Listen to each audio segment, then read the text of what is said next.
नमस्कार। Real estate से जुड़ी तमाम खबरों और जानकारियों के साथ एक बार फिर हाजिर हूं आपके अपने फेवरेट शो रियलिटी चेक को लेकर। मैं हूं रामेश्वर मिश्रा। चलिए इस शो की शुरुआत करते हैं और देखते हैं क्या है खास।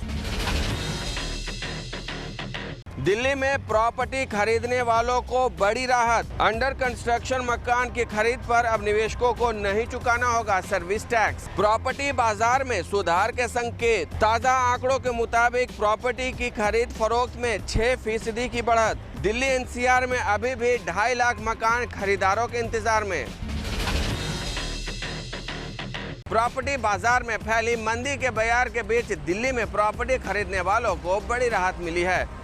प्रॉपर्टी खरीद फरोख्त में दिल्ली हाई कोर्ट ने एक बड़ा फैसला खरीदारों के हक में सुनाया है। नए नियम के मुताबिक अंडर कंस्ट्रक्शन मकान की खरीद पर अब निवेशकों को सर्विस टैक्स नहीं चुकाना होगा, बशर्ते कि ये मकान 2010 से 2012 के बीच में खरीदे गए हों।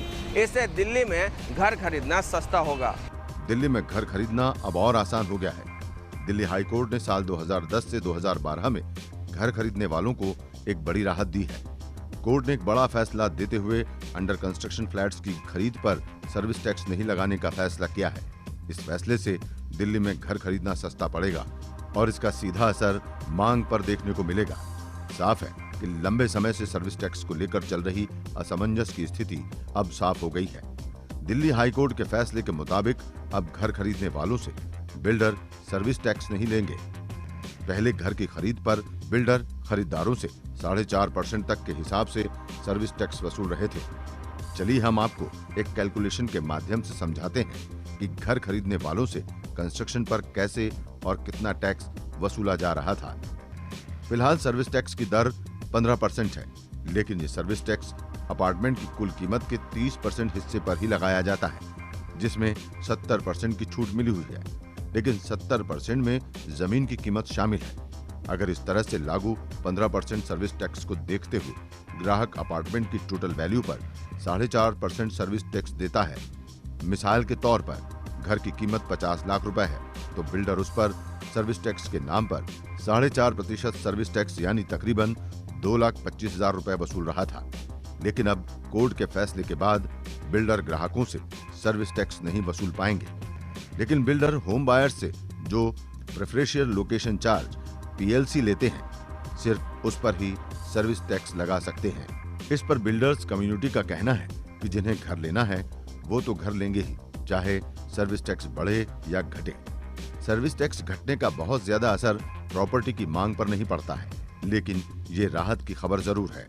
कोई बहुत बड़ा इम्पैक्ट नहीं है जो किसी को ये घर खरीदने के लिए सपोर्ट कर देता। हाँ, ओवरऑल आपकी थोड़ा सा बर्डन कम कर देता है। एक साइकोलॉजिकल इम्पैक्ट आता है, एक मार्जिनल इम्पैक्ट भी आता है कि भाई कुछ एक लोग जो हैं वो कहते हैं कि भाई अब ले लेते हैं। जो फेंस सिटर होते हैं वो थोड़ा अपने डिसीजन को ठीक कर लेते हैं। कोर्ट ने यह भी कहा है कि अगर डेवलपर ने साल 2010 से 12 तक के घर खरीदारों से पहले ही सर्विस टैक्स वसूल लिया है, तो सरकार के रेवेन्यू डिपार्टमेंट बायर्स को वो रकम 6% ब्याज की दर के साथ लौटाएगा। दरअसल फाइनेंस एक्ट 2010 में किए गए संशोधन के चलते सरकार अंडर कंस्ट्रक्शन प्रोजेक्ट्स वाले अपार्टमेंट्स खरीदने वाले लोगों से सर्विस टैक्स वसूलती है। हाईकोर्ट के इस फैसले के बाद लोगों के लिए घर खरीदना सस्ता होगा और साथ ही प्रॉपर्टी मार्केट में एक बार फिर से लोग घर खरीदने की तरफ रुख करेंगे। प्रॉपर्टी विशेषज्ञों और बिल्डरों ने कुछ समय पहले ये संकेत दिए थे कि बाजार में अब सुधार होने लगेगा। उनकी यह भविष्यवाणी सच साबित होने लगी है। RBI और एक कंसल्टेंसी फर्म लाइसेंस फरास ने एक ताज़ा आंकड़ा जारी किया है। उनके मुताबिक पिछले 3 महीनों में 8 शहरों में प्रॉपर्टी की बिक्री में 6% की बढ़त देखी गई है। थोड़ा ही सही, लेकिन ये अच्छे संकेत है। देश के हाउसिंग सेक्टर में सुधार के लक्षण दिखने लगे हैं। यहाँ पर सुधार से मतलब घरों की बिक्री में बढ़ोतरी से है। देश की बड़ी प्रॉपर्टी कंसल्टेंसी फर्मों के ताजा आंकड़े की माने तो पिछले साल अक्टूबर से दिसंबर के मुकाबले इस साल जनवरी से मार्च के बीच में घरों की बिक्री में बढ़ोतरी दर्ज की गई है। हालांकि ये बढ़ोतरी मामूली हुई है।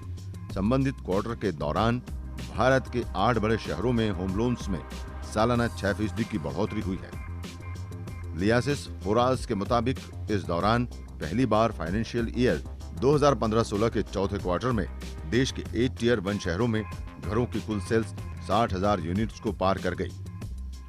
कंसल्टेंसी फर्म के मुताबिक घरों की कीमतों में स्थिरता, बिल्डर्स की तरफ से मिल रहे डिस्काउंट और कुछ शहरों में सस्ते घरों से जुड़े प्रोजेक्ट्स की लॉन्चिंग के कारण सेल्स की रफ्तार बढ़ी है। अहमदाबाद, हैदराबाद, मुंबई और एनसीआर में प्रॉपर्टी की सेल बढ़ी है। वहीं चेन्नई और कोलकाता में गिरी है। रेजिडेंशियल प्रॉपर्टी की बिक्री में चेन्नई का प्रदर्शन सबसे खराब और पुणे का प्रदर्शन सबसे बेहतर रहा है। कुछ मार्केटों में आज जो है, चाहे आप बेंगलुरु मार्केट हो, पुणे का मार्केट हो, मुंबई में कुछ रिसेंटली जो लॉन्च हुआ है, तो उससे थोड़ा सा मोमेंटम आ चुका है। कुछ लोग जो है खरीदना शुरू किया है। एनसीआर मार्केट में अगर देखोगे कि नोएडा में जो है आज भी थोड़ा सा प्रोजेक्ट बिकती है। गुड़गांव मार्केट थोड़ा सा लल है, आज भी थोड़ा सा डाउन है। मेरे ख्याल से आगे आने वाली जो है 6 से 12 महीने में जो है मेरे ख्याल से डिमांड में भी कुछ मोमेंटम आ जाएगी। बिक्री बढ़ने से कुछ बड़े शहरों में नए प्रोजेक्ट की लॉन्चिंग में भी इजाफा देखा जा रहा है। मुंबई और बेंगलुरु में पिछले साल अक्टूबर से दिसंबर के मुकाबले इस साल जनवरी से मार्च के बीच नए घरों की लॉन्च में 26% का इजाफा हुआ है और ज्यादा लॉन्च 25-30 लाख के रेंज में हुए। पिछले एक साल में 25 लाख से कम के फ्लैट्स की बिक्री में 46% की बढ़ोतरी हुई, जबकि 30 लाख के दायरे वाले फ्लैट्स की सेल्स 13% बढ़ी। जनवरी-मार्च 2016 क्वार्टर में 1 से 2 करोड़ के फ्लैट्स की सेल्स 9% कम हुई, जबकि 2 करोड़ से ज्यादा के फ्लैट्स की बिक्री 4% तक घट गई। रिपोर्ट के अनुसार कोलकाता, पुणे और एनसीआर में लगभग 40% डिमांड अफोर्डेबल प्रॉपर्टी की है। वहीं मुंबई में लग्जरी और अल्ट्रा लग्जरी प्रॉपर्टी की सबसे ज्यादा डिमांड देखने को मिली है। बेंगलुरु और हैदराबाद में मिड सेगमेंट प्रॉपर्टी की डिमांड देखने को मिली। बेंगलुरु में आईटी सेक्टर और स्टार्टअप की संख्या बढ़ने से 1 BHK फ्लैट की मांग तेजी से बढ़ी है। अहमदाबाद एकमात्र शहर है जहां पर 25 लाख रुपए कीमत के मकानों की मांग सबसे ज्यादा रही है। पहले 2 चीज़ें, मेरे हिसाब से ready to move in stock इतना ज़्यादा नहीं है। जब भी हम इन्वेंट्री की बात करते हैं, इंडिया एक ही ऐसी कंट्री है, अगर आप दूसरी कंट्रीज अमेरिका में जाएं, जब क्रैश होता है तो आपको खाली अपार्टमेंट दिखाई देंगे। इंडिया में अगर वो खाली अपार्टमेंट है, it doesn't mean it's not sold, it is sold but it's not occupied. तो अगर आप रेडी टू मूव इन्वेंट्री देखें, वो नंबर ज़्यादा नहीं है। जहाँ सेल स्लो हुई है कि जो प्रोजेक्ट लॉन्च हो रहा है, पहले जो मोमेंटम, जो वेलोसिटी थी सेल की, वो कम हो गई है। तो कई प्रोजेक्ट है 40% बिक गया है, 45% बिक गया, उसके आगे स्लो हो गया है। कंप्लीटेड इन्वेंट्री जो कि पूरा कंप्लीट हो गया, उसके बाद वैकेंसी वो लो है, and that is a positive for the market. CREDAI के मुताबिक पिछले 2 साल से तमाम मार्केट्स में कीमतें स्थिर बनी हुई है, जिससे ज्यादा लोगों ने घर खरीदना शुरू कर दिया है। साथ ही लोन के इंटरेस्ट रेट में कम होने से लोग घर खरीदने के लिए और प्रेरित हो रहे हैं। क्रेडाई का कहना है कि जब लोन की ब्याज दर 9% से कम हो जाएगी तो लोगों की घर खरीदने में और दिलचस्पी बढ़ जाएगी। देश के किस प्रॉपर्टी बाजार में खरीदारों के इंतजार में है 2.5 लाख मकान? इस खबर को देखने के लिए आपको करना होगा थोड़ा इंतजार, क्योंकि ये होगा ब्रेक के उस पार। आप बने रहिए हमारे साथ।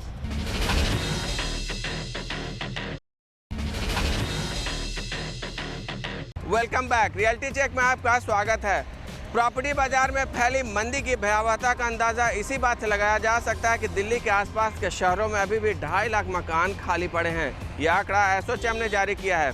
देश के दूसरे बड़े प्रॉपर्टी बाजारों के भी अनसोल्ड इन्वेंट्री जोड़ें तो आप अंदाजा लगा सकते हैं कि यह आंकड़ा कहां तक जा सकता है। रियल एस्टेट में इस बार छाई मंदी कुछ ज्यादा ही समय के लिए टिक गई है। बिल्डरों का कहना है कि 20 साल के दौरान प्रॉपर्टी बाजार में ऐसी मंदी देखने को नहीं मिली। लंबे समय तक छाई मंदी का असर देश के सभी प्रॉपर्टी बाजारों में देखने को मिल रहा है।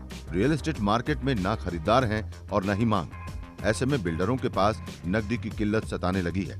साथ ही प्रोजेक्ट लॉन्च होने बंद हो गए और बिल्डरों ने अपने पुराने प्रोजेक्ट्स बनाने पर ध्यान देना शुरू कर दिया है। मंदी का सबसे बुरा असर एनसीआर के मार्केट में देखने को मिला है। उद्योग संगठन एसोचैम की रिपोर्ट के मुताबिक एनसीआर के रेजिडेंशियल मार्केट में 1 करोड़ 70 लाख इन्वेंट्री यानी बिना बिके हुए फ्लैट हैं। साथ ही करीब 90,000 अंडर कंस्ट्रक्शन यूनिट्स हैं जो अपने तय समय से देरी से चल रही है। ये धीरे धीरे, और सप्लाई भी बहुत ज़्यादा है। ओवरऑल मार्केट डाउनटर्न भी है, और एक रियल एस्टेट में साइकिल भी होता है। 5 साल ऊपर चलता है तो 3-4 साल नीचे भी चलता है। तो वो जो मंदी का दौर है उसको अपना टाइम तो पूरा लेगा ही है, उसके बाद ही बढ़े। प्रॉपर्टी कंसल्टेंसी फर्म की एक रिपोर्ट के मुताबिक देश के कई बड़े शहरों में करीब 6 साल तक की इन्वेंट्री पड़ी हुई है। प्रॉपर्टी की सेल बढ़ने के बावजूद देश के बड़े मार्केट में अनसोल्ड इन्वेंट्री का दबाव बना हुआ है। रियल्टी के बड़े मार्केट में से एक एनसीआर में अभी भी 58 महीने की अनसोल्ड इन्वेंट्री है। मुंबई में 48 महीने, बेंगलुरु में 41 महीने, अहमदाबाद में 33 महीने, चेन्नई में 35 महीने, हैदराबाद में 24 महीने, कोलकाता में 42 महीने और पुणे में 26 महीने की अनसोल्ड इन्वेंट्री है। इसका मतलब है कि इन शहरों में अभी तक प्रॉपर्टी बिक्री के लिए उपलब्ध है। अगर कोई प्रोजेक्ट लॉन्च भी नहीं हो तो सप्लाई पर्याप्त है। रिपोर्ट के अनुसार एक क्वार्टर में अनसोल्ड इन्वेंट्री 5% बढ़ी है। 8 बड़े रियल्टी मार्केट में सबसे ज्यादा अनसोल्ड इन्वेंट्री एनसीआर में है और दूसरे नंबर पर मुंबई है। एनसीआर में लगभग 95,000 यूनिट्स और मुंबई में लगभग 67,000 यूनिट्स अनसोल्ड है। ये सभी इन्वेंट्री कंस्ट्रक्शन स्टेज में है। कई 3-4 साल से हो रहा है। डेवलपर्स एनसीआर में नए लॉन्चेस के ऊपर फोकस कर रहे थे। वो एब्जॉर्प्शन का डेटा नहीं देख रहे थे, वो नए लॉन्चेस कर रहे थे और एब्जॉर्प्शन कम होती जा रही थी। तो आज हालात ये हो गए हैं कि आज एनसीआर में 4 या 5 साल लगेंगे इस इन्वेंट्री को पूरा खत्म करने में। मांग न होने की वजह से एनसीआर में प्रोजेक्ट की लॉन्चिंग 61% गिरी है। इस मंदी से आम ग्राहकों को फायदा पहुंचने वाला है। अगर आप घर खरीदने का प्लान बना रहे हैं तो आपके लिए ये सबसे बेहतरीन समय है। डेवलपर के साथ तोल मोल कर कम बजट में भी मनपसंद प्रॉपर्टी का सौदा कर सकते हैं। जानकारों का कहना है कि प्रॉपर्टी की बिक्री में काफी कमी आई है और ऐसे में बिल्डर्स कैश सर्कुलेशन बढ़ाने के लिए बेस प्राइस पर भी फ्लैट्स बेचने को तैयार हैं। चलिए वक्त हो चला है रियल एस्टेट से जुड़ी हलचल पर नजर डालने का रियलिटी न्यूज में। नोएडा में संपत्ति खरीदना अब और महंगा पड़ेगा। प्राधिकरण ने व्यावसायिक संपत्तियों को छोड़कर दूसरी सभी प्रकार की मसलन आवासीय भूखंड, ग्रुप हाउसिंग, आवासीय भवन, संस्थागत क्षेत्र, औद्योगिक क्षेत्र की संपत्तियों की आवंटन दरों में 14.19% की वृद्धि कर दी गई है। इसका असर आने वाले प्रॉपर्टी की रजिस्ट्रेशन फीस पर भी पड़ेगा, क्योंकि आवंटन दर में बढ़ोतरी के बाद नोएडा में सर्किल दरों में भी बढ़ोतरी भी तय मानी जा रही है। नोएडा में बढ़ी आवंटन दरें तत्काल प्रभाव से लागू कर दी गई हैं। इससे पहले प्राधिकरण ने 1 अप्रैल 2015 को अपनी संपत्तियों के आवंटन दरों में 18.4% का इजाफा किया था। इस तरह बीते साल से लेकर अब तक 32.23% का संपत्तियों की दरों में इजाफा हो गया है। दरें बढ़ने से नई आवंटित होने वाली संपत्ति पर ही फर्क पड़ेगा। उधर रजिस्ट्री विभाग ने प्राधिकरण के आवंटन दरें बढ़ने के साथ ही सर्किल रेट बढ़ाने की तैयारी शुरू कर दी है। कर संपत्ति की बाजार दर और वर्तमान सर्किल रेट का आकलन करने को कहा गया है। अनुमान जताया जा रहा है कि 1 अगस्त से सर्किल रेट में बढ़ोतरी हो सकती है। पिछले वर्ष रजिस्ट्री विभाग ने सर्किल रेट में 20 से 25% की बढ़ोतरी की थी। ग्रेटर नोएडा में अब प्लॉट और फ्लैट के सफल आवंटी अपनी संपत्ति पर बैंकों से कर्ज ले सकेंगे। प्राधिकरण के मुताबिक अब आवंटित घर और प्लॉट बैंक में गिरवी रखकर कर्ज ले सकेंगे। प्राधिकरण के मुताबिक लोगों को आवंटित भूखंड या घर की कीमत चुकाने के लिए मॉर्गेज सर्टिफिकेट जारी किया जाता है। लेकिन अब अगर किसी आवंटी ने संपत्ति की पूरी कीमत चुका दी है तो उसे भी लोन के लिए मॉर्गेज सर्टिफिकेट जारी किया जाएगा। चंडीगढ़ हाउसिंग बोर्ड के फ्लैट्स अब बिना फ्री होल्ड कराए भी कई बार ट्रांसफर हो सकेंगे। अभी तक एक बार ट्रांसफर होने के बाद हाउसिंग बोर्ड के फ्लैट्स को फ्री होल्ड करवाना जरूरी था। हाउसिंग बोर्ड ने लोगों की दिक्कत को देखते हुए ये मंजूरी दी है कि एक बार ट्रांसफर कराने के बाद अपने फ्लैट को आगे सेल कर सकते हैं। हाउसिंग बोर्ड के शहर में हजारों फ्लैट्स हैं, जिनमें से 80% लीज पर हैं। अभी तक ये व्यवस्था थी कि इन फ्लैट्स को बिना लीज होल्ड कराए एक बार ही खरीदार के नाम से ट्रांसफर किया जा सकता था। अब हाउसिंग बोर्ड ने ये सुविधा दी है कि खरीदार अपना फ्लैट बिना फ्री होल्ड कराए इसे आगे दूसरे खरीदार के नाम ट्रांसफर करा सकेगा। पिछले 3 साल से हाउसिंग बोर्ड के फ्लैट्स फ्री होल्ड नहीं हो रहे थे। इससे जहां हाउसिंग बोर्ड को रेवेन्यू मिलेगा, वहीं लोगों को भी सुविधा होगी। खरीदारों को बैंकों से आसानी से लोन मिल सकेगा। प्रॉपर्टी के डिस्प्यूट भी इससे कम होंगे। अभी वक्त है एक छोटे से ब्रेक का। ब्रेक के बाद बहुत कुछ है खास, आप बने रहिए हमारे साथ।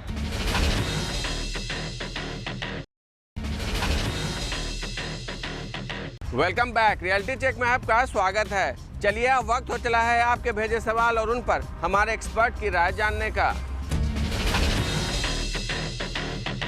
मोटर्स मुरादाबाद से पूछते हैं, कि नोएडा में फ्लैट खरीदना है, जो दिल्ली के पास हो, सलाह दें। हम आपको यही सजेशन देंगे कि सबसे पहले आप देख लीजिए आपका बजट क्या अलाउ करता है।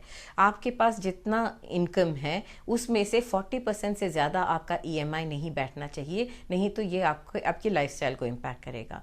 तो जितना आपका इनकम है 40% EMI के बेसिस पे कैलकुलेट कीजिए, तब आपको पता चलेगा आप कितना निवेश कर सकते हैं।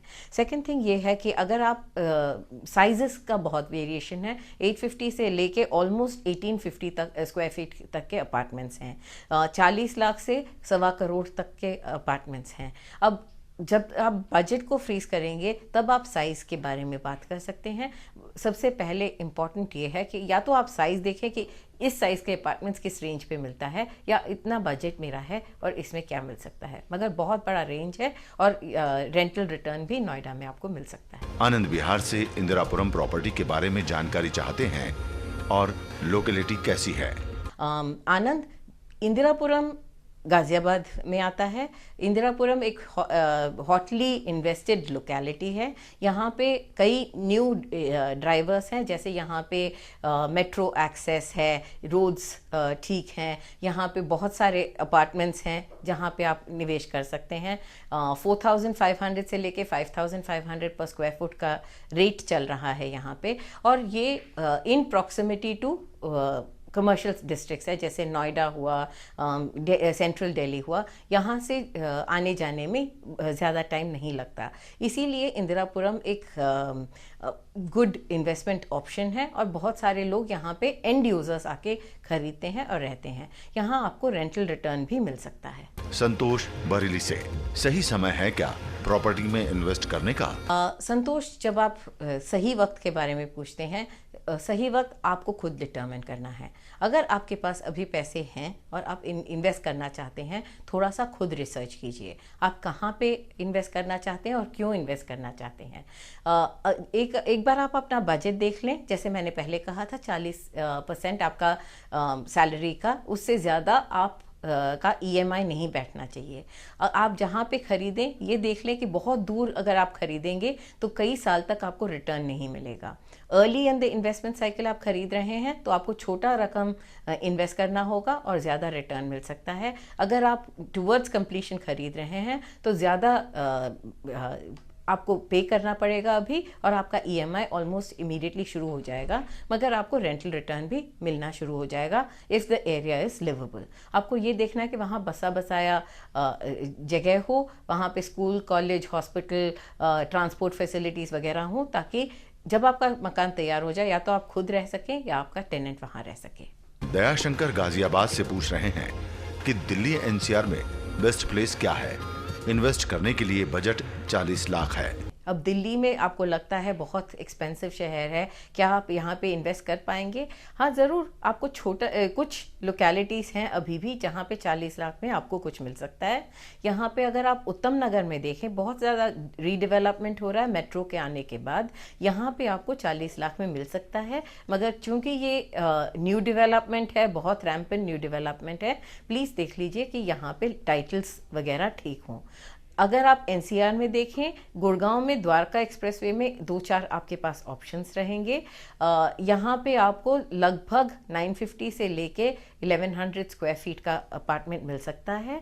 अगर आप नोएडा एक्सप्रेसवे में देखें, आपको स्लाइटली बड़े मकान मिल सकते हैं आपके बजट में, और लगभग 1100-1200 स्क्वायर फुट के मकान आपको मिल जाएंगे। अगर आप और दूर जाएंगे, नोएडा एक्सटेंशन या ग्रेटर नोएडा वेस्ट में जाएंगे, तो वहाँ पे आपको इससे भी हल्का सा ज़्यादा 1350-1400 स्क्वायर फीट के अपार्टमेंट्स मिल सकते हैं, मगर वो अभी इन्वेस्टमेंट के तौर पे खरीद सकते हैं। वहाँ रहने लायक अभी 1-1.5 साल के बाद होगा। चलिए, अब वक्त हो चला है आपसे विदा लेने का। उम्मीद करते हैं कि रियलिटी चेक का ये एपिसोड आपको पसंद आया होगा, लेकिन इस प्रोग्राम को और कैसे उम्दा बनाया जाए इसके लिए आप हमें ज़रूर लिखें। एक बात और, अगर आप बिल्डर के रवैये से परेशान हैं या फिर रियल एस्टेट से जुड़ी कोई भी समस्या हो तो हमें लिखना ना भूलें। हमारा एड्रेस है rcup@etv.co.in। आप हमारे साथ फेसबुक पर भी जुड़ सकते हैं। इसके अलावा अगर आप चाहें तो व्हाट्सएप मैसेज या फिर कॉल के जरिए भी जुड़ सकते हैं। आपको करना यह है कि बस अपना सवाल लिखिए, नाम और जगह लिखिए और आप हमें व्हाट्सएप कर दें। तो चलिए दीजिए रियलिटी चेक की टीम को इजाजत। अगले हफ्ते हम फिर मिलेंगे कुछ नई जानकारियों के साथ। तब तक के लिए नमस्कार।